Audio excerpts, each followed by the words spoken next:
संत रामपाल जी महाराज एक अजिहे महान संत जिन्हां ने अपनी सत भगती तत्व ज्ञान करुणा ਅਤੇ सेवा ਦੇ बल ਤੇ समाज विच नवी मिसाल कायम कीती है। संत रामपाल जी महाराज जी दे अगवाई विच उन्हां दे सारे सतलोक आश्रम तो समाज कल्याण दे अद्भुत कारजां ने समाज नूं सुनहरे भविख दी एक नवी उम्मीद दिखाई है। संत रामपाल जी महाराज जी तो नाम दीक्षा लैण तो बाद ਲੱਖਾਂ लोकां दियां लाइलाज बीमारियां जिवें कैंसर ਅਤੇ एड्स आदि ठीक होईयां। संत जी दे ज्ञान तो प्रेरित होके उन्हां दे अनुयायियां ने ਲੱਖਾਂ यूनिट खून दान किया।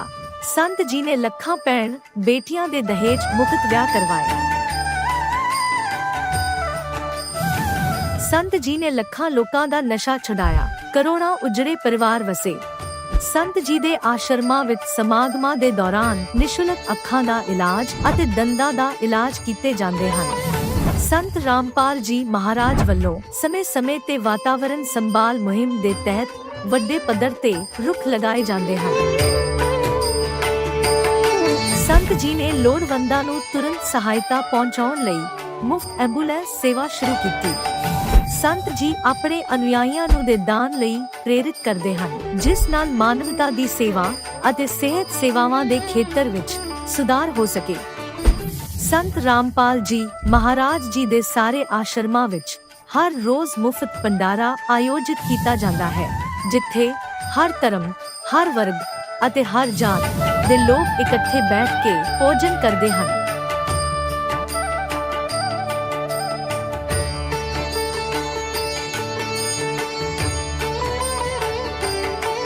संत रामपाल जी महाराज दे आश्रमां विच हजारां बजुर्गां नूं सन्मान ਅਤੇ ਪਿਆਰ ਨਾਲ ਜੀਵਨ ਜਿਉਣ ਦਾ ਮੌਕਾ ਮਿਲਦਾ ਹੈ। ਉਹਨਾਂ ਦੇ ਖਾਣ, ਰਹਿਣ ਅਤੇ ਸਿਹਤ ਦੀ ਪੂਰੀ ਜ਼ਿੰਮੇਵਾਰੀ ਸੰਤ ਰਾਮਪਾਲ ਜੀ ਮਹਾਰਾਜ ਚੱਕਦੇ ਹਨ। ਅਨਾਥ ਬੱਚਿਆਂ ਲਈ ਸੰਤ ਰਾਮਪਾਲ ਜੀ ਮਹਾਰਾਜ ਦੇ ਸਾਰੇ ਆਸ਼ਰਮ ਕਿਸੇ ਵਰਦਾਨ ਤੋਂ ਘੱਟ ਨਹੀਂ ਹਨ। ਇੱਥੇ ਉਹਨਾਂ ਨੂੰ ਪੜ੍ਹਾਈ, ਸੰਸਕਾਰ ਅਤੇ ਭਵਿੱਖ ਲਈ ਬਿਹਤਰ ਮੌਕੇ ਪ੍ਰਦਾਨ ਕੀਤੇ ਜਾਂਦੇ ਹਨ। ਚਾਹੇ ਹੜ੍ਹ ਹੋਵੇ, ਭੂਚਾਲ ਹੋਵੇ ਜਾਂ ਮਹਾਮਾਰੀ, ਸੰਤ ਰਾਮਪਾਲ ਜੀ ਮਹਾਰਾਜ ਅਤੇ ਉਹਨਾਂ ਦੇ ਅਨੁਯਾਈ ਲੋੜਵੰਦਾਂ ਲਈ ਸਭ ਤੋਂ ਅੱਗੇ ਖੜੇ ਰਹਿੰਦੇ ਹਨ। ਕੋਵਿਡ ਮਹਾਮਾਰੀ ਦੇ ਦੌਰਾਨ ਸੰਤ ਰਾਮਪਾਲ ਜੀ ਮਹਾਰਾਜ ਦੇ ਆਸ਼ਰਮਾਂ ਤੋਂ ਕਰੋੜਾਂ ਲੋਕਾਂ ਲਈ ਖਾਣਾ, ਦਵਾਈਆਂ ਅਤੇ ਜੀਵਨ ਰੱਖਿਅਕ ਸਮੱਗਰੀ ਉਪਲਬਧ ਕਰਵਾਈ ਗਈ। ਚਾਹੇ ਗਰੀਬਾਂ ਦੀ ਮਦਦ ਹੋਵੇ ਜਾਂ ਸ਼ੋਸ਼ਿਤ ਅਤੇ ਪੀੜਿਤ ਵਰਗ ਦੇ ਹੱਕਾਂ ਅਤੇ ਸਨਮਾਨ ਦੀ ਲੜਾਈ, ਸੰਤ ਰਾਮਪਾਲ ਜੀ ਮਹਾਰਾਜ ਨੇ ਹਮੇਸ਼ਾ ਹੀ ਉਹਨਾਂ ਦੀ ਦਬੀ ਆਵਾਜ਼ ਨੂੰ ਸਰਕਾਰਾਂ ਤੱਕ ਪਹੁੰਚਾਇਆ ਹੈ ਅਤੇ ਉਹਨਾਂ ਨੂੰ ਉਚਿਤ ਨਿਆਂ ਦਿਵਾਉਣ ਵਿੱਚ ਅਹਿਮ ਭੂਮਿਕਾ ਨਿਭਾਈ ਹੈ। ਸਮਾਜ ਵਿੱਚ ਅਧਿਆਤਮਿਕ ਅਤੇ ਸਮਾਜਿਕ ਮੁੱਲਾਂ ਪ੍ਰਤੀ ਜਾਗਰੂਕਤਾ ਲਿਆਉਣ ਲਈ ਸੰਤ ਰਾਮਪਾਲ ਜੀ ਮਹਾਰਾਜ ਹਰ ਕਦਮ ਤੇ ਮਾਨਵਤਾ ਦੇ ਸੱਚੇ ਸੇਵਕ ਸਾਬਤ ਹੋਏ ਹਨ।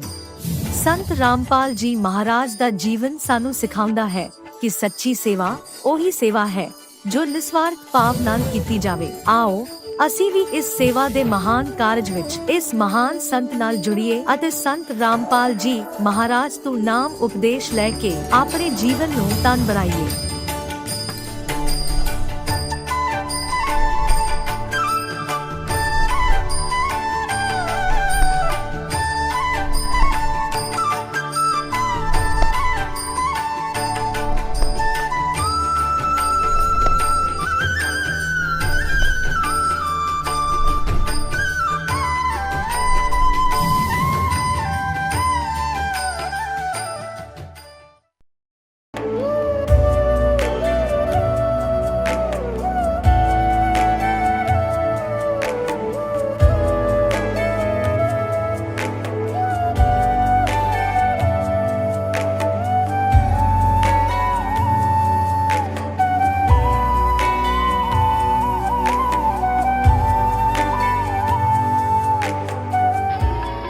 प्रभु राम देव भगवान अल्लाह खुदा ईश आदि नाम एक ही शक्ति के हैं।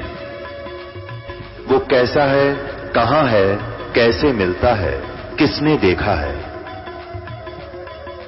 ये प्रश्नवाचक चिन्ह पूर्ण रूप से हटाने के लिए अवश्य सुनिए जगत गुरु तत्वदर्शी संत रामपाल जी महाराज के अमृत वचन, सर्व पवित्र धर्मों के पवित्र शास्त्रों के आधार पर। दर्शकों, कभी सोचा है क्यों कुछ लोग हर पूजा पाठ, हर व्रत उपवास के बाद भी दुख और तंगी के जाल में उलझे रहते हैं। यह कहानी है छत्तीसगढ़ के निवासी अशोक यादव की। एक ऐसा शख्स जिसने जीवन को पूजा पाठ और व्रत उपवासों से संवारने का प्रयास किया। शिरडी साईं बाबा, ब्रह्मा, विष्णु, महेश की भक्ति में लीन था, परंतु जीवन में सुख का एक झोंका तक नहीं आया। नशे की ऐसी बुरी लत थी कि 2-2 बोतल शराब पीना मानो उनका रोज का नियम बन चुका था। हर तरफ से असफलता ने उन्हें घेर रखा था। तभी एक दिन एक दुकान पर उनके हाथ एक अद्भुत पुस्तक लगी जो उनके जीवन का राह बदलने का कारण बनी। उस पुस्तक में वर्णित एक महापरोपकारी संत का ज्ञान पढ़कर उन्होंने सत्संग में जाने का निश्चय किया। संत के वचनों ने जैसे उनके मन को नया जीवन दिया, मानो बंजर भूमि में सावन की पहली बौछार हो। उन्होंने नाम दीक्षा ली और उसी क्षण से नशे की बेड़ियां टूट गईं, जैसे किसी जादू से मुक्त हो गए। उनके जीवन में सकारात्मकता की लहरें दौड़ गईं, परिवार में शांति लौट आई और आर्थिक स्थिति भी सुधरने लगी। दर्शकों, क्या आप भी जानना चाहेंगे कि वह कौन सी पुस्तक है और उस पुस्तक में ऐसा क्या लिखा था कि आज अशोक जी का पूरा जीवन ही परिवर्तित हो गया? आइए जानते हैं स्वयं अशोक जी की कहानी उन्हीं की जुबानी। धन्यवाद। नमस्कार सर। नमस्कार सर। सर क्या नाम है आपका? अशोक यादव है। अशोक यादव जी, आप कहाँ से हैं? गांव अछोली, जिला धमतरी, छत्तीसगढ़। अशोक यादव जी, संत रामपाल जी महाराज जी से आप कब जुड़े? 2/6/2020 को। संत रामपाल जी महाराज जी से जुड़ने से पहले आप क्या भक्ति साधना करते थे? मैं तो भक्ति साधना पूर्वजों के अनुसार और परंपरागत अनुसार जैसे पूर्वज हमारे करते थे वैसे ही भक्ति साधना करता था। कृष्णा जी का, हनुमान जी का, दुर्गा जी का और शिरडी वाले साईं बाबा जी का भी उपवास करता था। उपवास मैं बहुत करता था, उसके बावजूद भी दिन ब दिन मुझे बहुत तकलीफ, और उसके बावजूद भी मैं उसी की भक्ति में लीन था और बहुत कष्ट झेल रहा था। तांत्रिकों के पास भी गया हूँ और मेरा घर तो पूरा बर्बाद ही हो गया था। मैं पूरा शराबी बन गया था और इतने कम उम्र में 16 साल से दारू, सिगरेट, बीड़ी, गांजा, उल्फा पूरा स्टार्ट हो गया था सर। एक दिन में 3 डब्बे गुड़ाखू ख़त्म हो जाता था और 2 दिन में 1 पुड़िया तंबाकू ख़त्म कर देता था। शराब तो मैं 2 बाटल एक दिन में पी देता और घर में हमेशा झगड़ा होता था मेरे माँ से, मेरे पिताजी से। और उसके बाद मैं बहुत सोचता था कि मेरे माँ बाप ने ही मुझे जन्म दिया है और मैं उसके साथ लड़ क्यों रहा हूँ। मुझे बहुत गलानी होती थी बाद में। अब मेरे घर वाले भी कहते थे कि तू कहीं चल दे या निकल जा, तू यहाँ नहीं रह सकता। अगर तू यहाँ रहेगा घर में तो हमारी स्थिति तुझे देखकर बहुत ख़राब हो जाएगा, ऐसे बोलते थे सर। सर जैसा कि आपने बताया कि आपकी आर्थिक स्थिति बहुत ख़राब थी, आप नशा बहुत ज़्यादा करते थे, आप बहुत परेशान थे, तो क्या इन्हीं दुखों के कारण आपने संत रामपाल जी महाराज जी से नाम उपदेश लिया? हाँ सर, मैं इसी दुखों के कारण संत रामपाल जी महाराज की शरण में आया। और मैं तो पहले तांत्रिकों के पास तो मेरा घर बंधन, जैसे तांत्रिक लोग हमारे घर में झाड़ा फूक भी बहुत किए, रामायण भी करवाए, हवन हुआ, रात रात भर हवन हुआ, पर हमें कुछ लाभ नहीं हुआ सर जी। और हवन हुआ उसके जस्ट दूसरे दिन ही हमारे घर में प्रेत बाधा चालू हो गया। पहले तो ठीक था, जब से हवन करवाया ना तब से ही प्रेत बाधा स्टार्ट हो गया। उस दिन से लगभग 5 साल हम कभी तो खाना नहीं खाए, ऐसे ही सो जाते थे। हमारे घर में दाल चावल कुछ भी नहीं रहता, पैसा भी नहीं रहता। हमारे 5 एकड़ का प्लाट है और इतने में हम इतना गरीबी स्थिति, आर्थिक स्थिति इतना कमज़ोर था कि हम घर में एनी टाइम लड़ते थे, झगड़ते थे। सर जैसा कि आपने बताया कि आपकी आर्थिक स्थिति बहुत ख़राब थी, आप नशा बहुत ज़्यादा करते थे, आप बहुत ज़्यादा परेशान थे, तो क्या इन्हीं दुखों के कारण आपने संत रामपाल जी महाराज जी से नाम उपदेश लिया? मैं घर से निकल गया था, मेरे पिताजी बोले कि आप इतने शराबी हो गए हो तो आप हमें कैसे पालोगे, तो कहीं निकल जाओ, तुम अपने खुद ही कमा लो, खुद ही खा लो। ऐसा करके मुझे घर से निकाल दिए थे। तो मैंने अपने मामा के गांव काम करने गया था और वहाँ एक संत रामपाल जी महाराज का शिष्य है, उसका दुकान है। तो मैं वहीं गया और बैठा था और देखा कि ज्ञान गंगा बुक है, जीने की राह बुक था उसके दुकान पे। मैंने पूछा, भैया एक क्या चीज़ है, इससे बोले। तो उसने बताया कि ये जीने की हर स्थिति को बताता है। और ज्ञान गंगा आप खोल कर खुद देख लीजिए, ऐसे बोले सर। तो मैंने पूरा देखा और वहाँ से बुक लिया, संत रामपाल जी महाराज के शिष्य से बुक लिया और घर में आकर उसका अध्ययन किया। उसके बाद मैंने टीवी में सत्संग भी देखा। उसके बाद मैं संत रामपाल जी महाराज से नाम दीक्षा लिया। संत रामपाल जी महाराज जी से जुड़ने के बाद आपको क्या लाभ मिले? संत रामपाल जी से नाम दीक्षा लेने के बाद मुझे पूरी तरह से पूरा लाभ हुआ। आर्थिक लाभ भी हो गया और मानसिक लाभ भी हो गया और शारीरिक लाभ भी हो गया, और सबसे बड़ी तो आध्यात्मिक लाभ तो मुझे पहले हो गया। अब आज मैं संत रामपाल जी महाराज से नाम दीक्षा लिया और मेरे घर में अब कोई भी चीज़ की कोई कमी नहीं है। और संत रामपाल जी महाराज शरण ग्रहण कहने से मुझे बहुत लाभ हुआ। मेरा नशा तो पूरी तरह से छूट गया, मुझे नशा का कुछ भी ख्याल नहीं आया। और मेरे और लाभ तो मुझे, मेरी पत्नी है, उसको सिकलिन था सर, और उसको गर्भ के समय बहुत दिक्कत हुआ, ब्लड कम था, और उसको डिलीवरी के टाइम ना डॉक्टर लोग तो हाथ खड़े कर दिए थे कि आप इसको क्या खिलाते हो, क्या पिलाते हो, इसको ले जाओ अपने घर, ऐसे बोल रहे थे सर। तो मैंने संत रामपाल जी महाराज जी से प्रार्थना लगाया, हे मालिक, तुम तो दया के सागर हो, परमात्मा तुम ही जानो, तुम ही डॉक्टर, तुम ही सब चीज़ हो, मेरे पास तो कुछ भी नहीं है। ऐसा कहकर मैंने परमात्मा से अरदास लगाया और संत रामपाल जी महाराज ने आज उसका नॉर्मल डिलीवरी करा दिया। और उसके शरीर में सर 3.9 ग्राम ब्लड बचा। 4 पॉलीथीन ब्लड चढ़ाने के बाद 3.9 ग्राम ब्लड बचा सर। जिला हॉस्पिटल से उसका रिपोर्ट है सर। सिकल सेल का बीमारी था, उसमें ब्लड नहीं बनता और ज़िंदगी भर मेरे पत्नी को दवाई लेना पड़ेगा, ऐसे बोल रहे थे सर डॉक्टर लोग। मैंने कुछ नहीं किया, मैंने संत रामपाल जी महाराज से प्रार्थना लगाया। उसके बाद मुझे तो लाभ होना चालू हो गया। बशर्ते डॉक्टर लोग भी हैरान हो गए, बोले कि इतने कम ब्लड में डिलीवरी कैसे हो गए भाई, ऐसे करके बोल रहे थे सर। सिकल सेल की दवाई खाता था सर। अब संत रामपाल जी महाराज की जिस दिन से मैं प्रार्थना लगाया उस दिन से सिकल सेल की कोई भी दवाई नहीं लेता है और लाभ मिले हैं सर। मुझे भी परेशानी होता था बहुत, प्रेत बाधा मुझ पे भी चालू हो जाता था और मैं कहीं भी गिर जाता था सर, वो भी आज ठीक हो गया है संत रामपाल जी महाराज की दया से। संत रामपाल जी महाराज जी से नाम दीक्षा नहीं लिए थे, उससे पहले हमारी स्थिति बहुत माली हालत थी, बहुत गंभीर था, और आज हम संत रामपाल जी महाराज जी की दया से इतना खुश हैं और बढ़िया आराम से ज़िंदगी जी रहे हैं। अशोक जी, संत रामपाल जी महाराज जी की शरण में आने के बाद आपको बहुत सारे लाभ मिले, तो जो दर्शक आज आपको टीवी पर देख रहे हैं और वह भी संत रामपाल जी महाराज जी से जुड़ना चाहते हैं तो कैसे जुड़ सकते हैं? सर, टीवी चैनल में जो सत्संग चलता है उसमें पीली पट्टी आती है सर, उसमें आश्रम का नंबर रहता है, नाम रहता है, उससे ना संपर्क करके नाम दीक्षा केंद्र पूछकर नाम दीक्षा ले सकते हैं सर। धन्यवाद जी। सच से अब जगत गुरु तत्वदर्शी संत रामपाल जी महाराज जी के सत्संग के माध्यम से उस अद्वितीय आध्यात्मिक ज्ञान के बारे में जानते हैं जिसके माध्यम से आप भी प्राप्त कर सकते हैं ऐसे आध्यात्मिक, मानसिक और भौतिक सुख जो अभी तक आपने सिर्फ मीराबाई, ध्रुव, प्रहलाद जैसे कुछ ही भक्तों की जीवन कथा में सुने होंगे। अब सुनिए तत्वदर्शी संत के संग शास्त्र अनुकूल भक्ति सत्संग, ऐसा अद्वितीय आध्यात्मिक ज्ञान जिसका है सर्वधर्मों के पवित्र शास्त्रों में प्रमाण। अब क्या बता है कि एक सीधी मन वृत्ति बतावे कि मन के अंदर आपने के सोच रखा है,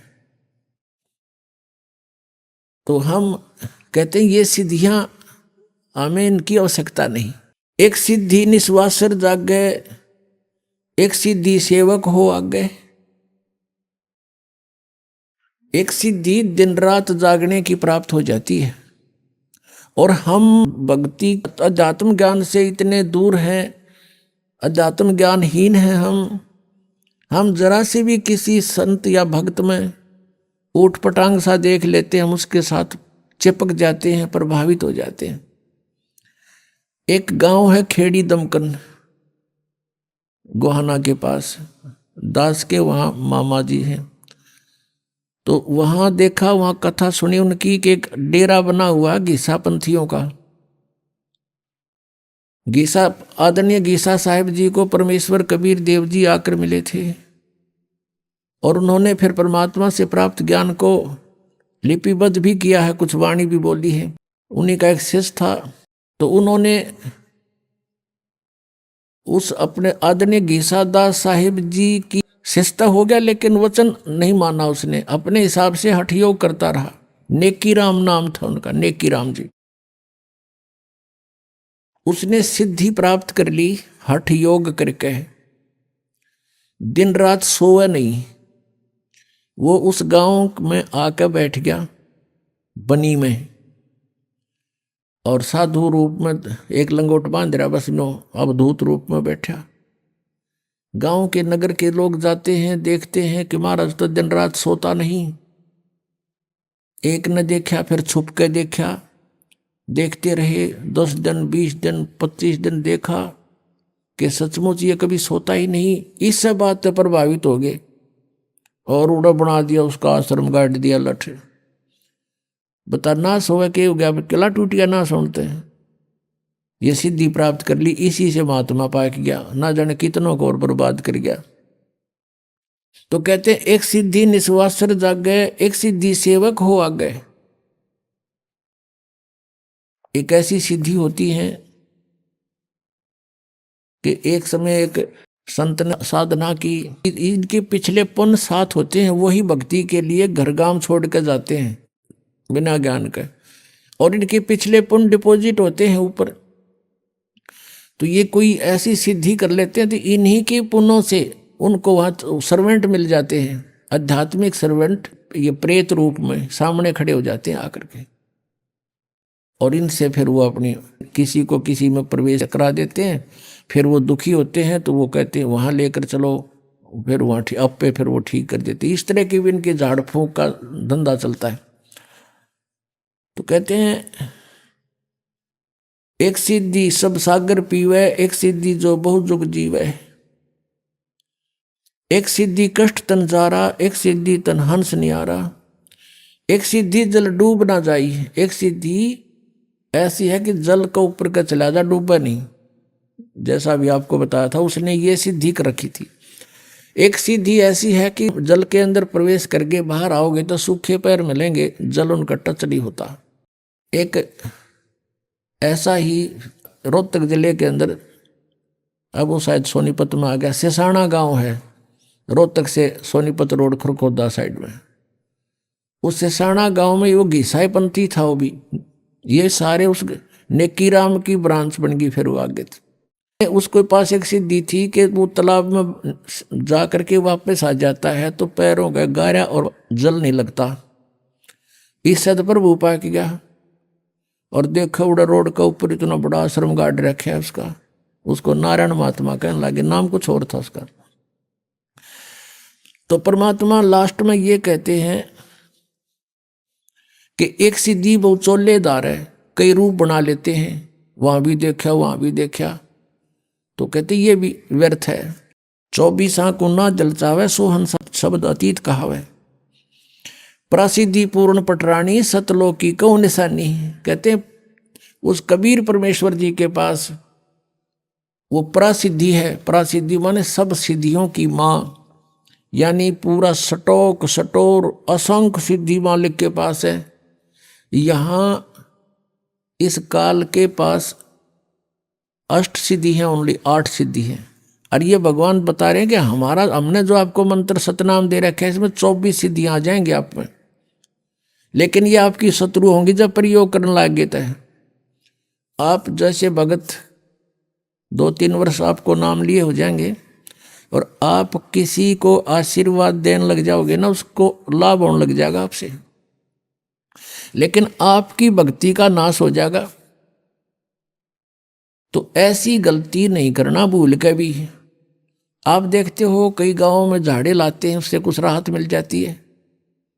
वो पिछले जन्म का पुण्यकर्मी प्राणी है, कभी सद्दी साधना की थी उसने भक्ति, और वो कुछ डिपॉजिट ईप लाग रहा नाश करण झाड़े ला के, और फिर वो गधा बनेगा उसका, फिर वो किसका झाड़ी लाओगा, कुमार लाओगा झाड़ी, उसका लठ मारेगा कमर पे।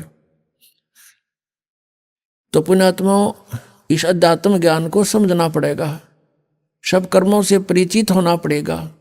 जैसे श्रीमद् भगवत गीता अध्याय नंबर 8 के श्लोक नंबर 1 में अर्जुन ने पूछा कि प्रभु आपने गीता अध्याय नंबर 7 के श्लोक नंबर 29 में कहा है कि मेरे आश्रित होकर, किस बात पे? चौथे अध्याय के 32वें श्लोक में कहा है कि जो तत्व ज्ञान है, साधनाओं की विशेष जानकारी, धार्मिक अनुष्ठानों की, यज्ञों की विशेष जानकारी सच्चिदानंद घन ब्रह्म की वाणी में लिपिबद्ध है। और 25 से लेकर 30 तक चौथे अध्याय में मंत्रों में बताया है। उसमें बताया कोई ऐसे करता है, कोई ऐसे करता है, कोई ये साधना करता है, कोई खड़ा होकर तप करता है, कोई हठयोग करता है, कोई देवताओं की पूजा करता है, और कोई स्वाध्याय ही करता है, कोई योग अभ्यास करता है, योगासन। कहते हैं वो अपनी अपनी साधनाओं को पापनाशक जान कर कर रहे हैं, लेकिन इस प्रकार की साधनाओं की विशेष जानकारी सच्चिदानंद घन ब्रह्म की वाणी में, जो परमेश्वर ने स्वयं आकर ज्ञान दिया है, अपने मुख कमल से ब्रह्मणे मुखे, और वो तत्व ज्ञान है, उसमें विस्तार से लिखी गई है। चौथे अध्याय के 34वें श्लोक में कहा है कि उस तत्व ज्ञान को तत्वदर्शी संतों के पास जाकर समझ, उनको दंडवत प्रणाम करने से, कपट छोड़कर नम्रता पूर्वक प्रश्न करने से वो तत्वदर्शी संत तुझे उस परमात्म तत्व का ज्ञान कराएंगे, परमात्मा का। अब गीता ज्ञानदाता भी उस परमात्म तत्व के यानी तत्व ज्ञान से अपरिचित है। अब उसने कहा 7 में जाके 29 श्लोक में कि जो मुझ पर आश्रित होकर मैं जो कह रहा हूं इस ज्ञान को आधार बनाकर तत्वदर्शी संतों से वो मिल लेता है, तो फिर वो क्या होता है कि वो मम मेरे ज्ञान के आश्रित होकर के, और जो जरा मरण मोक्षाय यतंती ते, जरा माने बुढ़ापा, मरण माने मृत्यु, बुढ़ापे और मृत्यु के दुख से बचने का जो प्रयत्न कर रहे हैं उसी के लिए साधना करते हैं, संसार की और किसी वस्तु की डिमांड नहीं करते, वे तत्ब्रह्म विदु और अखिल अध्यात्म, वो पूरे अध्यात्म को जानते हैं और सब कर्मों से परिचित हैं, पूरे अध्यात्म ज्ञान से परिचित हैं, और वो तत्ब्रह्म से परिचित हैं, वही जरा और मरण के लिए प्रयत्न कर रहे, छूटने के लिए अपने आत्माओं। फिर 8वें अध्याय के 1 में अर्जुन ने पूछा फिर किम तत्ब्रह्म, वो तत्ब्रह्म क्या है? 8वें अध्याय के 3रे श्लोक में उत्तर दिया वो परम अक्षर ब्रह्म है, जो गीता ज्ञानदाता स्वयं बता रहा है, वही कोई और है। फिर 8वें अध्याय के 5 और 7 मंत्र में गीता ज्ञानदाता कहता मेरी भक्ति करनी है, मुझे ही प्राप्त होगा, युद्ध भी करना पड़ेगा, यहां शांति नहीं हो सकती, और मेरी साधना करनी है। 8वें अध्याय के 13वें श्लोक में बताया कि ओम इति एकाक्षरम ब्रह्म विवहारण माम अनुसमरण ये प्रयाति तदंदेहम सयाति परमाम गतिम। माम ब्रह्म माने मुझ ब्रह्म का, ओम इति एक अक्षरम, केवल ये ओम एक अक्षर है, और उच्चारण करके सिमरण करता हुआ ये प्रयाति तदंदेहम, जो शरीर छोड़कर जाता, सयाति परमाम गतिम, ओम से मिलने वाली परम गति, यानी ओम से जो कुछ भी सुप्रीम अंतिम राहत मिलनी है वो प्राप्त हो जाएगी। वो क्या होगी? ब्रह्मलोक प्राप्ति होगा। 8वें अध्याय के 16वें श्लोक में लिखा है कि ब्रह्मलोक पर्यंत भी ये पुनरावृत्ति में, वहां गए हुए प्राणी भी जन्म मृत्यु में आते हैं, यानी पूर्ण मोक्ष नहीं हुआ, मोक्ष नहीं हुआ तो शांति नहीं हुई, जन्म मृत्यु रहा तो शांति नाम की चीज नहीं। इसलिए गीता नंबर 8 के श्लोक नंबर 5 और 7 में अपनी स्थिति बताता है, मेरी भक्ति कर ओम नाम तय और मुझे प्राप्त होगा, और युद्ध भी करना पड़ेगा भाई, युद्ध भी कर। 8वें अध्याय के 8, 9, 10 3 मंत्रों में श्लोकों में तुरंत कहा है कि उस परमक्षर ब्रह्म की साधना करनी है तो उसको प्राप्त होगा, उसकी भक्ति करनी है तो उसको मिले, वो मिलेगा आपको, और मेरी करेगा तो मेरे पास रहेगा। ये नियम है। अंत समय में जिसमें जिसकी भावना रह जाएगी, आस्था रह जाएगी, उसी को प्राप्त होगा। उसके लिए उसका मंत्र बताओगे तत्वदर्शी संत, और संकेत बता दिया 17वें अध्याय के 23वें श्लोक में गीता जी में उस ब्रह्मणे परम अक्षर ब्रह्म को पाने का ओम तत्सत, ये 3 मंत्र की साधना है। ओम त ब्रह्म का, सरपुरुष का, जैसे गीता जी अध्याय नंबर 15 के श्लोक नंबर 16 और 17 में 3 पुरुष हैं, 3 पुरुष हैं, सरपुरुष, अक्षर पुरुष, परम अक्षर पुरुष। सरपुरुष और अक्षर पुरुष सरपुरुष तो ये ब्रह्म है, इसका ओम नाम है। ओम तत् सत, तत् ये अक्षर पुरुष का है, ये सांकेतिक है, कोड वर्ड है। और अक्षर पुरुष का, परम अक्षर पुरुष का जो है वो सत है। ये तत् और सत तो सांकेतिक है, कोड वर्ड ये दास बताएगा। इस विश्व में इस दास के अतिरिक्त किसी के पास ये मंत्र नहीं है। और इस दास से परिचित होकर उपदेश लेकर कोई अपने आप संत बन गया, नाम देने लग गया, वो सबसे बड़ा शत्रु है आपका। आप समझदार हो, इस बात को खूब समझते हो कि अनधिकारी से तो आप एक लाइसेंस बनवा के दिखा दो, वो कहीं चलेगा नहीं, आप भी अंदर वो भी अंदर। लास्ट में जब पकड़े जब जाओगे, जब यहां से शरीर छोड़कर जाओगे।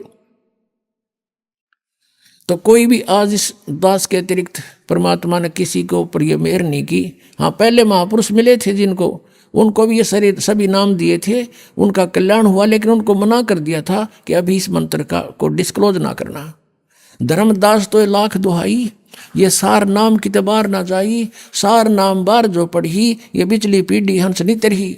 अब ये बिचली पीढ़ी आ गई पुण्यात्मा, जहाँ आपका जन्म है। प्रथम पीढ़ी में परमात्मा स्वयं आए थे, प्रथम चरण में कलयुग के। अब ये बीच की पीढ़ी है, लास्ट की पीढ़ी नास्तिक हो जाएगी बिल्कुल। जो अब पार हो गए सो हो गए, ये हजारों वर्ष चलेगा, ऐसी बात नहीं है। परमात्मा का ये मार्ग एक पूरे विश्व में बहुत शांति होगी। हाहाकार या माया की दौड़ लग रही है, यह खत्म हो जाएगी।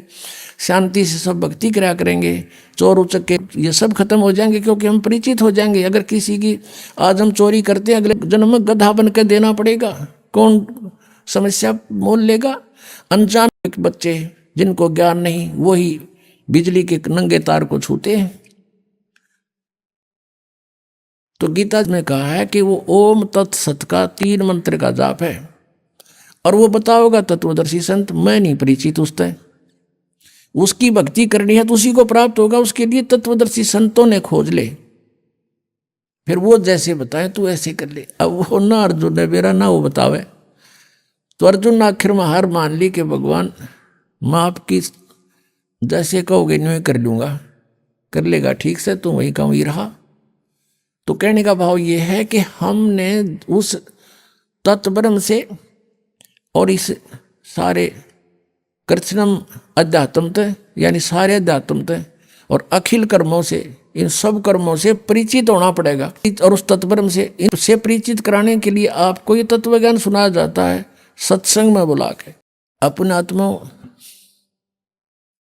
सबसे पहले हमने भगवान को पहचानना है, और किस परमात्मा की भक्ति करें, यानी किसी से आप जाओ, कोई संत है, सभी कहते हैं बदले रे भगवान तेरा काम आओगा, सभी कहते हैं कि भक्ति कर ले भाई, परमात्मा का नाम लेना चाहिए। फिर नाम क्या है? हरे राम हरे कृष्ण, कृष्ण कृष्ण हरे हरे, सीताराम राधे श्याम, राधे राधे श्याम मिला दे। बताओ ये नाम दे। कहते गीता और भागवत पढ़े ना बूझे शब्द ठिकाने नू, गीता पढ़े और गीता में मंत्र के बता रखा केवल ओनली वन ओम। उस परम अक्षर ब्रह्म के पाने का 3 मंत्र का जाप है, उससे वो खुद परिचित नहीं। तो गीता जी अध्याय नंबर 8 के श्लोक नंबर 8, 9, 10 में कहा है कि जब तत्वदर्शी संत तुझे मिल जाए और उनसे वो मंत्र प्राप्त करके फिर उसकी भक्ति करेगा तो उसको प्राप्त होगा, परम अक्षर ब्रह्म को, परम दिव्य पुरुष यानी उस मूल रूपी भगवान जड़ रूपी परमात्मा को प्राप्त हो जाएगा। और उस परमात्मा का जहाँ जाने के बाद लौटकर फिर संसार में कभी प्राणी नहीं आते। गीता ज्ञानदाता अपनी जानकारी दे रहा है। गीता जी अध्याय नंबर 4 के श्लोक नंबर 5 और 9 में, और श्रीमद् भगवद गीता अध्याय नंबर 2 के श्लोक नंबर 17 में, गीता जी अध्याय नंबर 10 के श्लोक नंबर 2 में ये कहता है कि अर्जुन तेरे और मेरे बहुत जन्म हो चुके हैं, तो नहीं जानता मैं जानता हूं। और 10वें अध्याय के दूसरे श्लोक में गीता जी में कहा कि मेरी उत्पत्ति को ना ये देवता जानते और ना ये सिद्ध जानते, क्योंकि ये सब मेरे से उत्पन्न हुए हैं, मैं इनका आदि कारण हूं। तो पुण्यात्माओं, संतान अपने पिता की उत्पत्ति को नहीं जान सकता, और पिता की उत्पत्ति को पिता का पिता यानी दादाजी बता सकता है। तो उस परमेश्वर ने स्वयं आकर के इस ब्रह्म की उत्पत्ति बताई है। अपने आत्मा परमात्मा ने स्वयं आकर के अपना ज्ञान दिया, और हमारे सदग्रंथ भी स्थान स्थान पर ये प्रमाणित करते हैं। लेकिन उन सदग्रंथों को हम समझ नहीं सके, क्योंकि हमारे पास ये सृष्टि रचना रूपी या मास्टर की नहीं थी, या मास्टर चाबी नहीं थी हमारे पास। ये सृष्टि रचना जो है पूरे अध्यात्म मार्ग को समझने की एक मास्टर की समझो। और जब तक ये नहीं समझ पाओगे इतने हम किसी सदग्रंथ को नहीं समझ सकते। अब जैसे गीता ज्ञानदाता कहता है कि मेरी उत्पत्ति को ये ऋषि और ये देवता ब्रह्मा विष्णु महेश ये नहीं जानते, क्योंकि ये मुझसे उत्पन्न हुए। 10वें अध्याय के दूसरे श्लोक में गीता जी में कहा है। तो इससे सिद्ध हो गया कि गीता ज्ञानदाता नासवान है, इसका जन्म मृत्यु होता है। ये ब्रह्म है। श्री कृष्ण जी में प्रवेश करके ब्रह्म बोल रहा है। गीता जी अध्याय नंबर 8 के श्लोक नंबर 13 में ये खुद कहता है कि ओम इति एकाक्षरम ब्रह्म विवहारण माम अनुस्मरण ये परियाति तजंदेहम सयाति परमाम गतिम।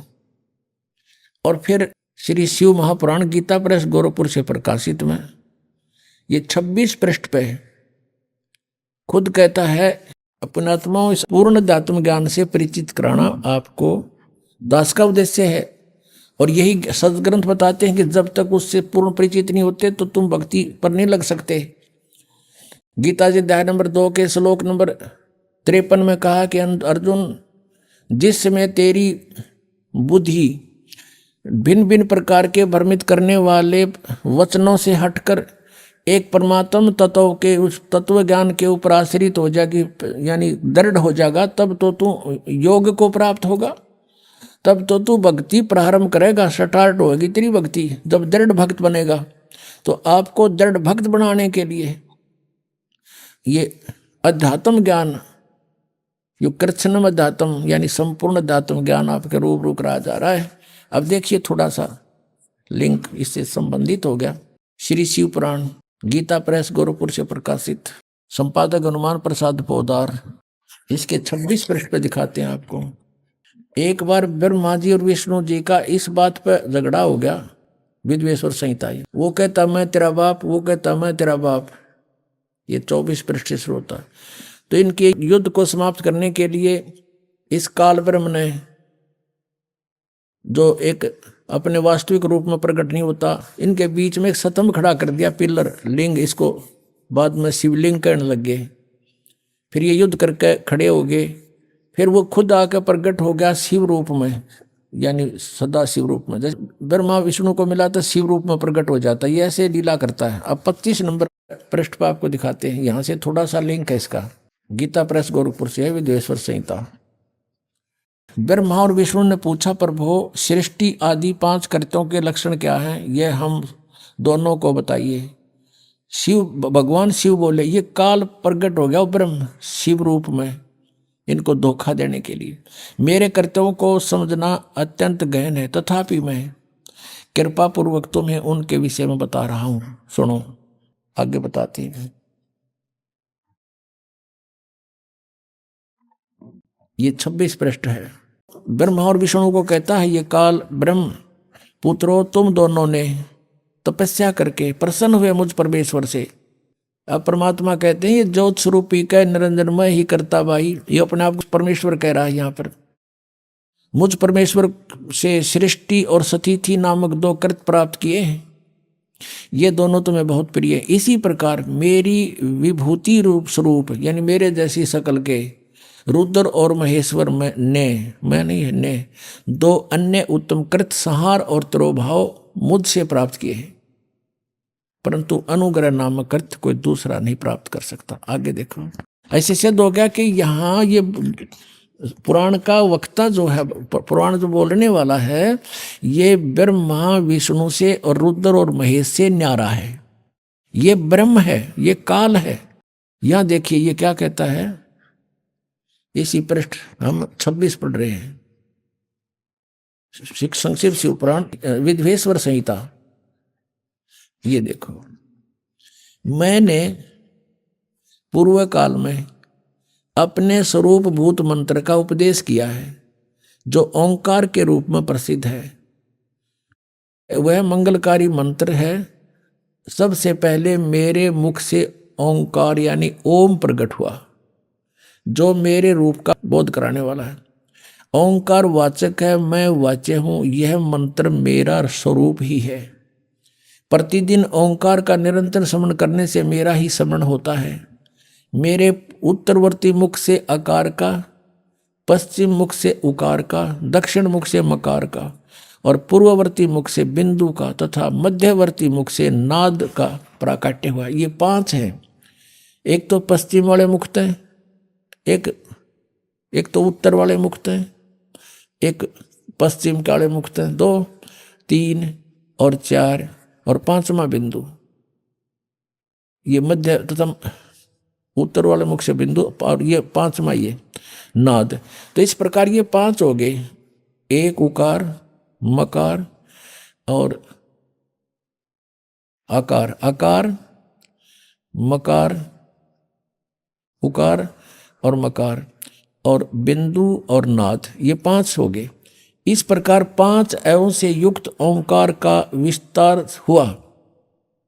इन सभी अवयवों से एकीभूत होकर यह प्रणव ओम नामक एक अक्षर हो गया। और ये मेरा मंत्र है। ये कहता ये मेरा मंत्र है, ओम एक अक्षर। ये ब्रह्मा विष्णु महेश से अलग है। ये काल ब्रह्म बोल रहा है शिव रूप में खड़ा होकर के। इन्होंने ये नीचे लिखा है कि ओम नमः शिवाय, ये 5 अक्षर का मंत्र है। ये गलत लिखा है, मूल संस्कृत में कहीं नहीं है। अब हमने ये देखना कि ये जो ओंकार नाम जिसका ओम मंत्र है, ये ब्रह्म है, ये ब्रह्मा विष्णु महेश से अलग है। ये कृष्ण के अंदर प्रवेश करके श्री कृष्ण में बोल रहा है गीता जी को। ये यहां भी ये करा मेरा ओम मंत्र है। अब इससे ये स्पष्ट हो गया कि गीता जी का ज्ञान ये काल बोल रहा है और श्री कृष्ण में प्रवेश होकर बोल रहा है। और ये कह रहा है कि मेरा तो एक ओम अक्षर है। ओम इति एक अक्षरम ब्रह्म विवरण माम अनुसमरण यह प्रयाति तजन देहम सयाति परमाम गतिम। मुझ ब्रह्म का एक ओम अक्षर है, एक अक्षर है, नथिंग एल्स। तो इस प्रकार जो अन्य साधनाएं बताते हैं इस मंत्र को छोड़ के, कहते हैं गीता और भागवत पढ़े ना बुझ शब्द ठिकाने नु। गीता और भागवत पढ़े, गीता में कहीं लिखा हरे कृष्ण कृष्ण कृष्ण हरे राम लिख रखा कहीं? फिर गीता जी को पढ़ किस लिए रहे हो? और लोक वेद को आधार बनाए हुए अपना जीवन व्यर्थ कर रहे हो। हमने अपने पुण्य सदग्रंथों को पुनः संभालना पड़ेगा। गीता जी अध्याय नंबर 16 के श्लोक नंबर 23 और 24 में कति कंसेप्ट क्लियर कर दिया। शास्त्र विधि को त्याग कर जो मनमाना आचरण करते हैं उनको न तो सुख होता है, ना गति होती है और ना उनको कोई सिद्धि यानी प्राप्त होती, क्योंकि सिद्धि हमें सतलोक लेके जाएगी। हमने उसको दुरुपयोग नहीं करना तो उसको कोई सिद्धि नहीं प्राप्त होती है। उसका कार्य जो उद्देश्य लेकर आया है वो सिद्ध नहीं हो पाता। और 24वें श्लोक में कहा, इससे तेरे लिए अर्जुन कर्तव्य और अकर्तव्य की व्यवस्था में शास्त्र ही प्रमाण है। किसी की दंत कथा पर मत विश्वास करना, जो सदग्रंथों में लिखा वही मानना। आज पुण्यात्मा जो हमारे सदग्रंथ बता रहे हैं हमने इस अनुसार साधना करनी पड़ेगी। अब हमारे सदग्रंथ क्या बताते हैं? परमात्मा कहते हैं सबसे पहले हमें कंप्लीट जो संपूर्ण धात्म ज्ञान से परिचित होना पड़ेगा और तत्ब्रह्म से परिचित होना पड़ेगा। वो कौन है, कैसा है और कहाँ रहता है। ऋग्वेद मंडल नंबर 9 सूक्त नंबर 86 के मंत्र 26-27 में, ऋग्वेद मंडल नंबर 9 सूक्त 82 के मंत्र 1, 2, 3 में, ऋग्वेद मंडल नंबर 9 सूक्त 96 के मंत्र 16 से लेकर 20 तक, और भी अनेक स्थानों पर ऋग्वेद मंडल नंबर 9 सूक्त नंबर 1, और मंत्र नंबर 8-9 में ये स्पष्ट किया हुआ परमात्मा कैसी लीला करता है। तो हमने सबसे पहले परमात्मा को पहचानना है कि वो परमात्मा कौन है और कैसी लीला करता है। आज से 600 वर्ष पहले परमेश्वर कबीर देव जी, वो परम अक्षर ब्रह्म, जैसा कि वो 3 सतीथि से अपनी लीला करता है, उनमें से जो एक लीला का जो उनका वे है, तरीका है, एक बालक रूप धारण करके प्रकट होते हैं। सन 1398 संवत 1455 और ज्येष्ठ सुदी पूर्णमासी यानी जेठ उतरते की पूर्णमासी, उस पूर्णमासी को, पूर्णिमा को परमात्मा सतलोक से चलकर गति करके आए और वहां प्रकट हुए। अपने आत्मा साथ के साथ आपको सदग्रंथों से परिचित कराना अनिवार्य है। दास का एक कर्तव्य बनता है। आपको शिक्षा इसलिए परमात्मा ने दिलाई है कि आप परमात्मा पहचान लो। न इस रोजी रोटी के लिए इस शिक्षा की कतई जरूरत नहीं थी। पहले हमारे पूर्वज थे, अपना सिंपल वे से कच्ची झोपड़ी डालकर मकानों में गुजारा करते थे। 20-20, 10-10 पीढ़ी ऐसे पार होगी, निकल गए यहाँ से टाइम पास करके। और जब से ये शिक्षा मिली है हमें, इस भौतिक सुख तो गणा दिखा, पर दुख टेंशन बिना गिनती की होगी। अब इसको देना अनिवार्य था। नहीं, पहले परमात्मा ने ये विष आपके ऊपर नहीं आने दिया। अब इसलिए ये शिक्षा आपको इसको बहुत अच्छा मानते हैं, लेकिन अच्छा ये इस दृष्टिकोण से तो अच्छा है कि हम भगवान पहचान लेंगे अब बस, और बाकी डॉक्टर बन गए, इंजीनियर बन गए हैं, और कोई IAS IPS बन गए। ये तो पेट का रोला सारा। इसके लिए इसकी जरूरत हमने नहीं थी। अपना 2 रोटी चाहिए थी आराम से, और सिंपल वे से रहता वो जीव सुखी है। इन कोई भी सुखी नहीं प्राणी, चाहे कितना या बड़ा अफसर हो, अधिकारी हो, चाहे मंत्री हो, चाहे मुख्यमंत्री हो, वो सुख नाम की चीज नहीं उनके पास। क्योंकि हमें पता नहीं, परमात्मा ने हमें बता कि 21 ब्रह्मांड में सुख नाम की चीज नहीं है, कदे भूल लाग रही हो तुम्हारे। लेकिन ये शिक्षा जो मिली है, इसका उद्देश्य ये है कि हम भगवान पहचान लेंगे, अपना पीछा छुटवा लेंगे और वहां चले जाओगे जहाँ जरा और मरण नहीं होता, वहाँ वृद्धावस्था नहीं होती, वहाँ पर मृत्यु नहीं होती। तो फिर हम वही ना रहेंगे। यहाँ क्या करेंगे? यहाँ जो कितना सुखी है आपके पास, बच्चे भी हैं, संतान अच्छी है आपकी, और खूब यहाँ संसारिक भौतिक सुख भी है। कल मृत्यु हो जा, भक्ति बिना अगले दिन गधा बन गया, बता चाट उस ठाठ ने जो छोड़ के चला गया, क्या काम आया आपके? तो परमात्मा कहते हैं हम जब मृत्यु तो होगी होगी, ये परिवार भी आपके साथ नहीं जाएगा। ठीक है, इसमें रहते हुए बच्चों को भी इस मार्ग पर लगाओ, इसी सीढ़ी पर चढ़ा दे उनको भी, और आशा करे कि दोबारा यहाँ नहीं आएंगे। हे भगवान, सपने में भी नहीं सोचा फिर जन्म हो मेरा आया, फिर जन्म हो गया, या दुर्गति फिर शुरू है। जो ये सफर कर रहे हो आप, ना जाने कब ये पूरा हो जा, कब छोड़ के जाना पड़ जा। ऐसे कैर में हम रह रहे हैं, कति निश्चिंत ठाठ बना रहे हैं, नाचे कूदे भंगड़े पावे ऐसे गंदे लोक में, और नाचन कूदन का, गाने सुने, फिल्म देखे। ये कैसी रुचि बन जाती है आप लोगों की। फिर आपका छींट नहीं लाग रही इस ज्ञान की। आपने समझा नहीं इस परमात्मा क्या कहने आए थे हमारे लिए, तुम कहाँ पड़े हो, और निकलो यहाँ से। फिर हमारा छींट नहीं लगी अभी, तो हमारे गहराई से जख्म बनना चाहिए अंदर शरीर में, आत्मा में, कि हम कहाँ रह रहे हैं। नानक साहब जी से पूछा था कि आप यहाँ हमेशा मायूस से रहते हो, तब उन्होंने कहा था भाई मायूस क्यों ना रहे, ना जाने यहाँ के बिजली पड़ जाए 1 मिनट में, ना जाने काल की कर डारे, किस भी डर जा पासावे, और जिनाते सरते मौत खुड़कती उनानू केड़ा हंसावे। एक विवाह हुआ, विवाह की तैयारी थी, लड़के वाले नाचे कूदन डीजे ला रखे, बहुत मस्ता रखा। अगले दिन बारात जावे थी, 20 किलोमीटर गए थे अपने शहर से, वहां दुर्घटना होगी, दूल्हा भी मर गया और 5 और मर गए। पहले दिन तक डीजे बाजे नाचे थे, अगले दिन समाचार पेपरों में उनकी रोते हुए बिलखते हुए की चित्र देख के आत्मा रो रही थी कि भगवान, हे परमात्मा, बड़ी आँख खोल लिया आपने हमारी। कहते ना जाने काल की कर डारे, किस भी ढल जा पास आवे, और जिनाते सरते मौत खुड़कती। उन्होंने केड़ा हासा वे 1 सेकंड का भरोसा नहीं के बिजली गिर जा और या नाचे कूद फंड करे। तो बिना ज्ञान के नशे में आदमी ऐसी गलती कर सकता है। कबीर ये माया अटपटी सब गट आन अड़ी, और किस किस ने समझाऊं या कुएं भांग पड़ी। तो अब ये भांग को उतारने का एंटीबायोटिक कैप्सूल, ये प्रवचन और ये ज्ञान, ये मंत्र रूपी औषधि आपको कानों के माध्यम से प्रवेश की जा रही है।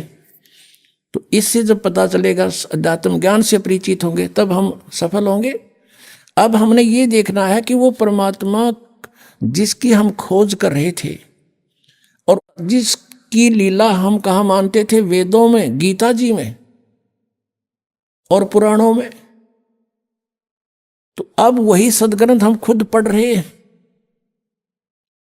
अब हम खुद पढ़ रहे हैं और पढ़ कर अपने निर्णय कर रहे हैं, क्योंकि हमारे पास वो मास्टर की है जिससे हम सब सदग्रंथों को समझ सकते हैं। वो हमारे पास कुंजी है, वो सृष्टि रचना जो परमात्मा ने स्वयं आकर बताई थी 600 वर्ष पहले, कि ऐसे ऐसे आप वहाँ रहा करते थे सतलोक में, वहाँ आपने गलती की थी, काल ने तप किया था, तुम उस पर आसक्त हो गए, भगवान से मन हट गया, इसके साथ आगे।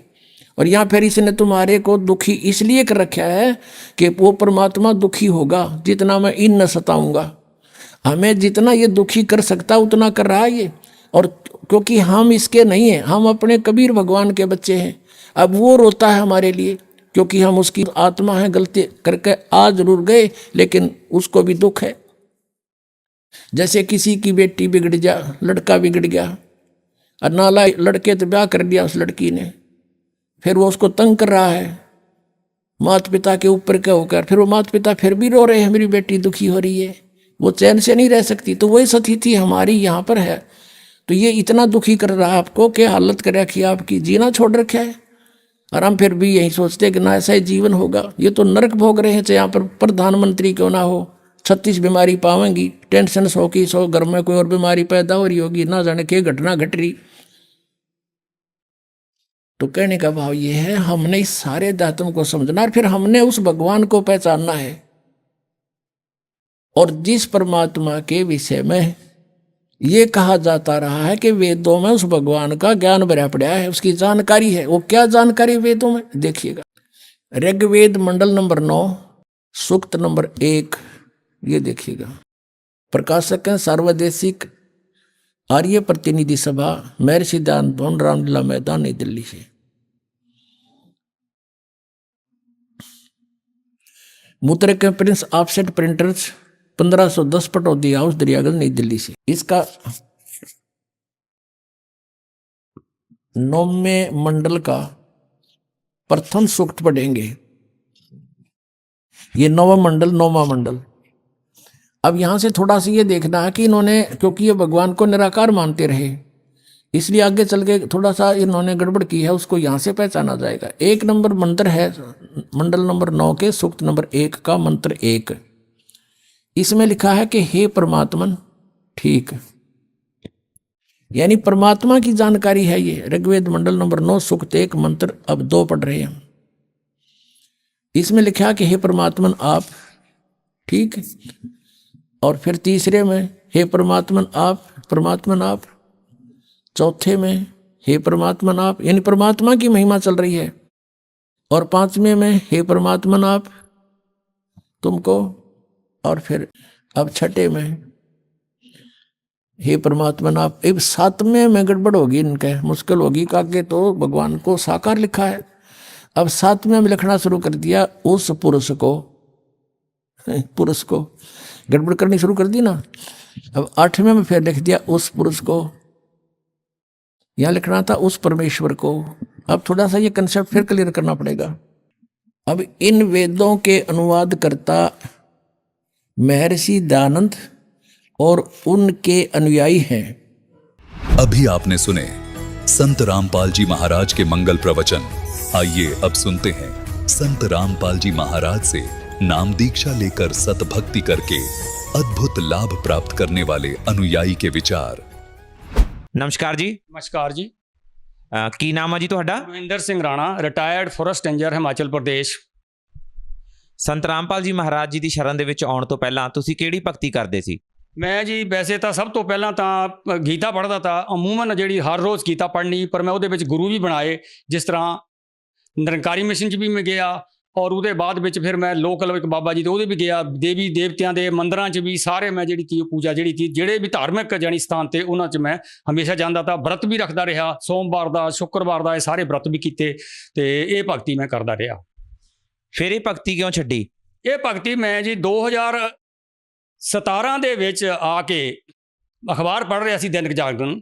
ਮਿਸਿਸ ਮੇਰੀ ਨਾਲ ਬੈਠੀ ਸੀ, ਉਹਦੇ ਵਿੱਚ ਸੰਤ ਰਾਮਪਾਲ ਜੀ ਮਹਾਰਾਜ ਦੇ 13 ਕੁਐਸਚਨ ਲਿਖੇ ਤੇ, ਜਿਹਦੇ ਵਿੱਚ ਲਿਖਿਆ ਸੀ ਬ੍ਰਹਮਾ ਵਿਸ਼ਨੂੰ ਮਹੇਸ਼ ਦੇ ਵੀ ਕੋਈ ਮਾਂ-ਬਾਪ ਹੈ ਦੱਸੋ। ਤੇ ਉਹਨਾਂ ਨੂੰ ਦੇਖ ਕੇ ਮੈਂ ਇੱਕਦਮ ਅਚੰਭਾ ਹੋ ਗਿਆ ਵੀ ਇਹ ਤਾਂ ਕਦੀ ਅਸੀਂ ਸੁਣਿਆ ਹੀ ਨਹੀਂ। ਔਰ ਉਹਦੇ ਵਿੱਚ ਥੱਲੇ ਨੰਬਰ ਦਿੱਤੇ ਹੋਏ ਤੇ, ਜਿਹੜੇ ਕਿ ਨੰਬਰ ਮੈਂ ਪੜ੍ਹੇ ਔਰ ਨੰਬਰ ਮੈਂ ਮਿਲਾਏ। ਨੰਬਰ ਮਿਲਾਉਣ ਦੇ ਬਾਅਦ ਮੈਨੂੰ ਜਿਹੜੀ ਜੀਣੇ ਦੀ ਰਾਹ ਪੁਸਤਕ ਤੀ ਉਹ ਮੈਨੂੰ ਮਿਲੀ, ਔਰ ਮੈਂ ਉਹ ਪੁਸਤਕ ਜਿਹੜੀ ਤੀ ਮੈਨੂੰ ਕੋਈ 4-5 ਦਿਨ ਦੇ ਦਰਮਿਆਨ ਦੇ ਵਿੱਚ ਮੈਨੂੰ ਉਹ ਮਿਲ ਗਈ। ਪੁਸਤਕ ਮਿਲਣ ਤੋਂ ਬਾਅਦ ਮੈਂ ਉਹ ਪੜ੍ਹਨੀ ਸ਼ੁਰੂ ਕੀਤੀ।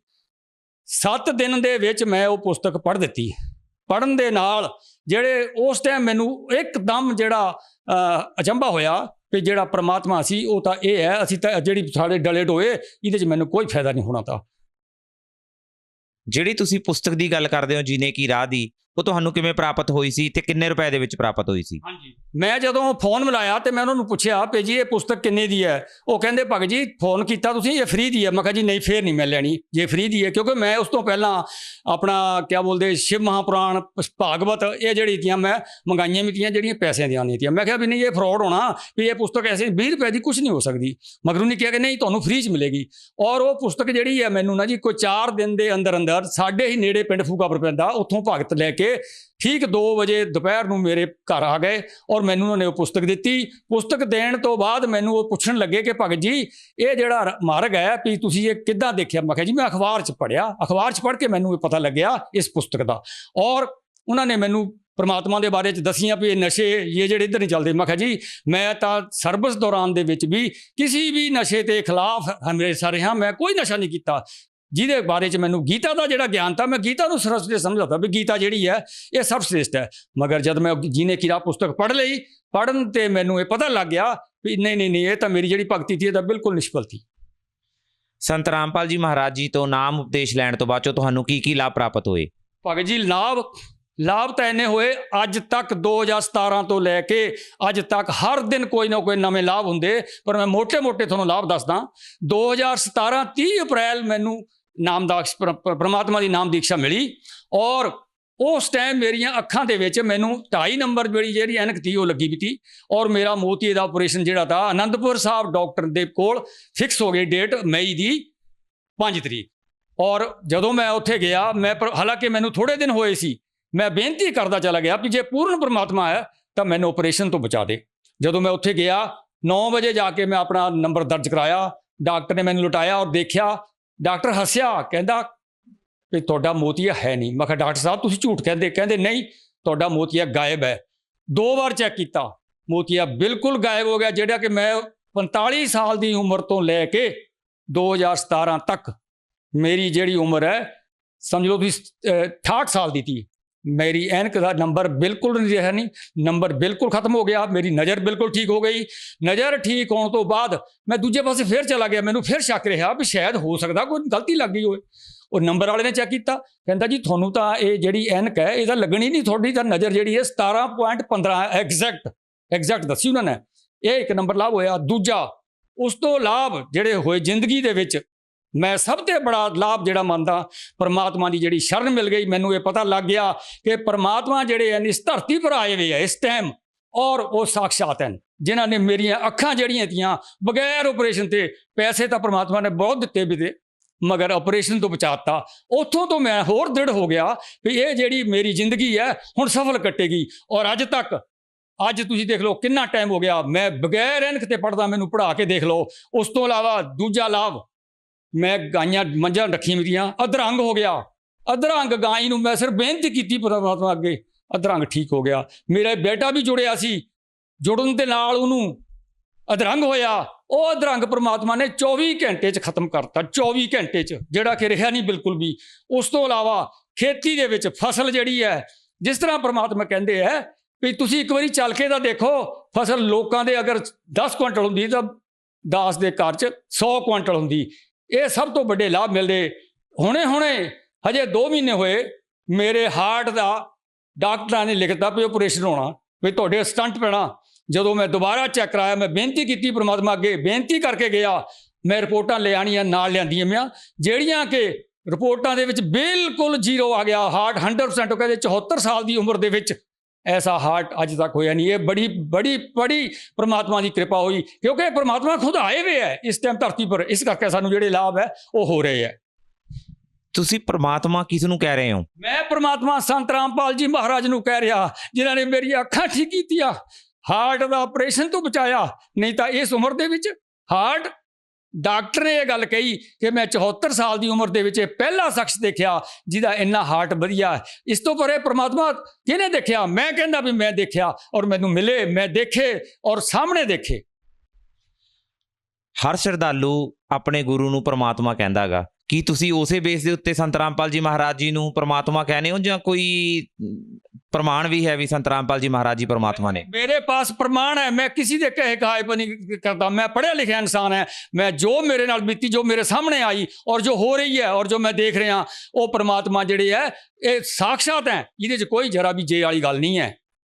ਕਬੀਰ ਸਾਗਰ ਦੇ ਵਿੱਚ ਪ੍ਰਮਾਤਮਾ ਨੇ ਸਭ ਤੇ ਬੜੇ ਜਿਹਨੂੰ ਕਹਿੰਦੇ ਦਿੱਤੇ ਹੋਏ ਹੈ ਵੀ ਪ੍ਰਮਾਤਮਾ ਜਿਹੜੇ ਹਨ ਇਸ ਟਾਈਮ ਸਾਖਸ਼ਾਤ ਧਰਤੀ ਪਰ ਆਏ ਹੋਏ ਹੈ, ਔਰ ਜਿਹੜੇ ਲਾਭ ਹੈ ਉਹ ਦੇ ਰਹੇ ਹੈ, ਸਾਖਸ਼ਾਤ ਜਿਹੜੇ ਦੇ ਰਹੇ ਹੈ। ਔਰ ਉਹ 13ਵਾਂ ਜਿਹੜਾ ਵੰਸ਼ ਹੈ ਉਹ ਆਏਗਾ, ਉਹ ਹੁਣ ਆ ਗਿਆ, ਉਹ ਜਿਹੜਾ ਅਸੀਂ ਦੇਖ ਰਹੇ ਹਾਂ। ਔਰ ਇਸੇ ਤਰ੍ਹਾਂ ਹੀ ਦੁਨੀਆ ਦੇ ਵਿੱਚ ਬਿਮਾਰੀਆਂ ਦਾ ਅੰਤ ਕੋਈ ਨਹੀਂ ਹੈ। ਹਸਪਤਾਲਾਂ ਦੇ ਵਿੱਚ ਠੱਗ ਬੈਠੇ, ਡਾਕਟਰ ਠੱਗ ਰਹੇ, ਲੋਕਾਂ ਨੂੰ ਝੂਠੇ ਗੁੰਮਰਾਹ ਕਰਕੇ ਕਰ ਰਹੇ। ਮੇਰੀ ਹਿਸਟਰੀ ਮੈਂ ਤੁਹਾਨੂੰ ਦੱਸੀ ਹੈ ਹਾਰਟ ਵਾਲੀ, 2 ਡਾਕਟਰਾਂ ਨੇ ਗਲਤ ਪੈਸੇ ਲੈ ਕੇ ਮੇਰੀ ਝੂਠੀ ਬਣਾਈ। ਜਦੋਂ ਤੀਜੇ ਕੋਲ ਗਏ, ਮੈਂ ਪ੍ਰਮਾਤਮਾ ਅੱਗੇ ਬੇਨਤੀ ਕੀਤੀ ਔਰ ਮੇਰਾ ਹਾਰਟ ਜਿਹੜਾ ਸਹੀ ਆਇਆ। ਇਸ ਕਰਕੇ ਜਿਹੜੇ ਪ੍ਰਮਾਤਮਾ ਹਨ, ਸਾਰੇ ਦੁੱਖ, ਕਿਸੇ ਤਰ੍ਹਾਂ ਦਾ ਵੀ ਦੁੱਖ ਹੈ ਔਰ ਸੁੱਖ, ਪ੍ਰਮਾਤਮਾ ਪੈਸੇ ਦੀ, ਬੰਦਾ ਲੱਭਦਾ ਪੈਸੇ ਦੀ ਤਾਂ ਪ੍ਰਮਾਤਮਾ ਕਮੀ ਨਹੀਂ ਰਹਿਣ ਦਿੰਦੇ। ਪਹਿਲਾਂ ਬੱਚੇ ਨੂੰ ਆਪਣੇ ਨੂੰ ਪ੍ਰਮਾਤਮਾ ਦੀ ਸ਼ਰਨ ਜਿਹੜੀ ਹੈ ਸਾਡੀ, ਜਿਹੜੀ ਹੈ ਪ੍ਰਮਾਤਮਾ ਦੀ, ਜਿਹੜੇ ਨਿਯਮ ਹਨ ਉਹ ਪ੍ਰਮਾਤਮਾ ਦੇ ਉਹਦਾ ਰਹਿਣਾ ਚਾਹੀਦਾ। ਪ੍ਰਮਾਤਮਾ ਜਿਹੜੇ ਸਭ ਕੁਝ ਦਿੰਦੇ ਆ, ਹਰ ਚੀਜ਼ ਹੈ। ਮੈਂ ਇਸ ਟਾਈਮ 74 ਸਾਲ ਦੀ ਉਮਰ ਦੇ ਵਿੱਚ ਪ੍ਰਮਾਤਮਾ ਦੀ ਭਗਤੀ ਵੀ ਕਰ ਰਿਹਾ ਔਰ ਪ੍ਰਮਾਤਮਾ ਦਾ ਜਿਹੜਾ ਪ੍ਰਚਾਰ ਕਰ ਰਿਹਾ ਉਹ ਪ੍ਰਮਾਤਮਾ ਹੀ ਕਰਾ ਸਕਦੇ, ਕਿਉਂਕਿ ਸਾਖਸ਼ਾਤ ਆਏ ਹੋਏ ਹੈ। ਇਸ ਕਰਕੇ, ਕਿਉਂਕਿ ਉਹ ਪ੍ਰਮਾਣ ਹੈ, ਕਬੀਰ ਸਾਗਰ ਦੇ ਵਿੱਚ ਪ੍ਰਮਾਣ ਹੈ ਕਿ ਉਹ ਪ੍ਰਮਾਤਮਾ ਇਸ ਟਾਈਮ ਆਣਗੇ ਔਰ ਉਹ ਆਏ ਹੋਏ ਹੈ। ਕੋਈ ਹੋਰ ਲਾਭ ਜਾਂ ਕੋਈ ਹੋਰ ਜਾਣਕਾਰੀ ਜੋ ਸਾਡੇ ਤੁਸੀਂ ਦਰਸ਼ਕਾਂ ਨੂੰ ਦੇਣਾ ਚਾਹੁੰਦੇ ਹੋ ਸੰਤ ਰਾਮਪਾਲ ਜੀ ਮਹਾਰਾਜ ਜੀ ਦੇ ਬਾਰੇ ਵਿੱਚ? ਹੋਰ ਜਿਹੜਾ ਸਭ ਤੋਂ ਬੜਾ, ਜਿਹੜਾ ਦੇਖੋ ਜੀ, ਮੈਂ ਇੱਕ ਸਭ ਤੋਂ ਵੱਡੀ ਗੱਲ ਦੱਸਣ ਲੱਗਿਆ। ਮੈਂ 2008 ਦਾ ਰਿਟਾਇਰ ਹੋਇਆ ਵਾਂ। ਮੇਰੇ ਮਨ 'ਚ ਇੱਕ ਸ਼ੰਕਾ ਸੀ ਕਿ ਮੈਂ BA ਤਾਂ ਵੀ ਮੈਂ ਕਲਾਸ 2 ਹੀ ਰਹਿ ਗਿਆ। ਜੇ ਮੈਂ ਸਾਇੰਸ ਹੁੰਦੀ ਮੇਰੀ ਤਾਂ ਮੈਂ ਸ਼ਾਇਦ ਕਲਾਸ 1 ਬਣ ਜਾਂਦਾ। ਪ੍ਰਮਾਤਮਾ ਨੇ ਐਸੀ ਕਿਰਪਾ ਕੀਤੀ, ਮੈਨੂੰ ਪਤਾ ਵੀ ਨਹੀਂ ਲੱਗਣ ਦਿੱਤਾ। 2016 ਦੇ ਵਿੱਚ ਸਕੇਲ ਜਿਹੜਾ ਬਣ ਕੇ ਆਇਆ ਉਹਦੇ 'ਚ ਲਿਖ ਦਿੱਤਾ ਮਹਿੰਦਰ ਸਿੰਘ ਰਾਣਾ ACF ਕਲਾਸ 1 ਹਿਮਾਚਲ ਪ੍ਰਦੇਸ਼ ਦੇ ਵਿੱਚ ਲਿਖ ਕੇ ਆਇਆ, ਜਿਹੜਾ ਕਿ ਮੇਰੇ ਪਾਸ ਰਿਕਾਰਡ ਹੈ। ਇਹ ਪ੍ਰਮਾਤਮਾ ਹੀ ਕਰ ਸਕਦੇ, ਇਹ ਆਮ ਆਦਮੀ ਕੋਈ ਨਹੀਂ ਕਰ ਸਕਦਾ। ਇਹ ਪ੍ਰਮਾਤਮਾ ਧਰਤੀ ਪਰ ਆਏ ਹੋਏ ਹੈ ਔਰ ਧਰਤੀ ਪਰ ਆ ਕੇ ਇਸੇ ਕਰਕੇ ਜਿਹੜੇ ਸਾਨੂੰ ਲਾਭ ਮਿਲ ਰਹੇ ਹੈ। ਜਿਵੇਂ ਕਿ ਤੁਹਾਨੂੰ ਪਤਾ ਗਾ ਵੀ ਸੰਸਾਰ ਦੇ ਵਿੱਚ ਕਿੰਨੀ ਲੁੱਟ ਖਸੁੱਟ ਚੱਲ ਰਹੀ ਆ, ਕਿੰਨੇ ਕੁ ਲੋਕ ਬਿਮਾਰੀਆਂ ਨਾਲ ਗ੍ਰਸਤ ਨੇ। ਬਹੁਤ ਸਾਰੇ ਲੋਕ ਇਹੋ ਜਿਹੇ ਵੀ ਨੇ ਜਿਹੜੇ ਭੂਤਾਂ ਪ੍ਰੇਤਾਂ ਦੇ ਸਤਾਏ ਹੋਏ ਨੇ, ਕੋਈ ਜਿੰਨਾਂ ਦਾ ਸਤਾਇਆ ਹੋਇਆ। ਉਹਨਾਂ ਲੋਕਾਂ ਨੂੰ ਤੁਸੀਂ ਕੀ ਸੰਦੇਸ਼ ਦੇਣਾ ਚਾਹੁੰਦੇ ਹੋ? ਉਹਨਾਂ ਨੂੰ, ਸਾਰਿਆਂ ਲੋਕਾਂ ਨੂੰ ਮੈਂ ਕਹਿੰਦਾ, ਜਿਹੜੇ ਕੋਈ ਭੂਤ ਪ੍ਰੇਤਾਂ ਤੋਂ ਦੁਖੀ ਹੈ, ਕਿਸੇ ਨੂੰ ਦੇੜਿਆਂ ਪਰ ਜਾ ਕੇ ਪੁੱਛਦੇ, ਕਿਸੇ ਨੂੰ ਪੁੱਛਦੇ ਜਾ ਕੇ, ਤੁਸੀਂ ਇੱਕ ਵਾਰੀ ਪ੍ਰਮਾਤਮਾ ਸੰਤ ਰਾਮਪਾਲ ਜੀ ਦੀ ਸੰਤ ਰਾਮਪਾਲ ਜੀ ਮਹਾਰਾਜ ਦੀ ਸ਼ਰਨ 'ਚ ਆਓ, ਆ ਕੇ ਗਿਆਨ ਪ੍ਰਾਪਤ ਕਰੋ। ਸ਼ਾਮ ਨੂੰ 7:30 ਵਜੇ ਚੈਨਲ ਤੇ ਪ੍ਰਮਾਤਮਾ ਦਾ ਸਤਸੰਗ ਆਉਂਦਾ, ਉਹ ਦੇਖੋ। ਗਿਆਨ ਗੰਗਾ ਪੁਸਤਕ ਪੜੋ, ਹੋਰ ਬਹੁਤ ਸਾਰੀਆਂ ਪੁਸਤਕਾਂ ਹੈ, ਫੇਸਬੁੱਕ पर देखो, यूट्यूब पर देखो, पढ़ के पढ़ो और अपना लाभ उठाओ और परमात्मा की शरण ग्रहण करो। सबसे बड़ा लाभ सतलोक की प्राप्ति ਇੱਥੇ हो सकती है परमात्मा संत रामपाल जी के कोल, और किसी के कोल नहीं है। बाकी सब दुकाना है, ठगां दी दुकाना है, बाकी किसी को कोई लाभ नहीं है। इस परमात्मा जी भगती दिंदे, उस भगती दे विच पूर्ण लाभ है, सारे ही लाभ है। जिंदगी नूं सौखी कर दिंदे परमात्मा। धन्यवाद जी। सत साहिब।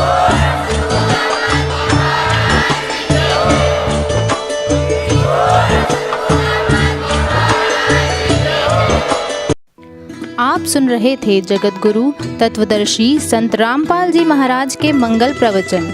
अधिक जानकारी के लिए संपर्क करें।